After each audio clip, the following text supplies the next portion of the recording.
কক্সবাজারের মহেশখালী উপজেলার গোরখঘাটা পৌরসভার বৃহত্তর হিন্দুপাড়া সনাতনী সমাজের উদ্যোগে আয়োজিত সার্বজনীন মহোৎসব উপলক্ষে অনুষ্ঠিত হয়েছে সাধু সন্ন্যাসী ও ব্রাহ্মণ সেবা।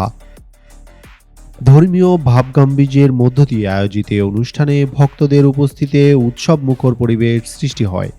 জানা যায়, শ্রীমৎ স্বামী অদ্বৈতানন্দ পুরী মহারাজ প্রবর্তিত এই মহোৎসবকে কেন্দ্র করে বিভিন্ন ধর্মীয় কার্যক্রমের অংশ হিসেবে সাধু সন্ন্যাসী ও ব্রাহ্মণদের সম্মাননা ও সেবার আয়োজন করা হয়।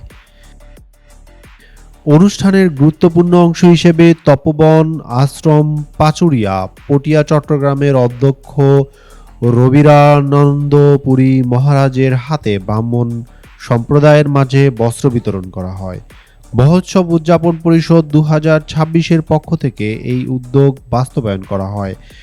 আয়োজকরা জানান, সনাতনী ধর্মীয় ঐতিহ্য রক্ষা ও ভ্রাতৃত্ববোধ জাগ্রত করাই এ ধরনের আয়োজনের মূল লক্ষ্য। ভবিষ্যতেও এ ধরনের ধর্মীয় ও মানবিক কার্যক্রম অব্যাহত থাকবে বলে তারা আশাবাদ ব্যক্ত করেন।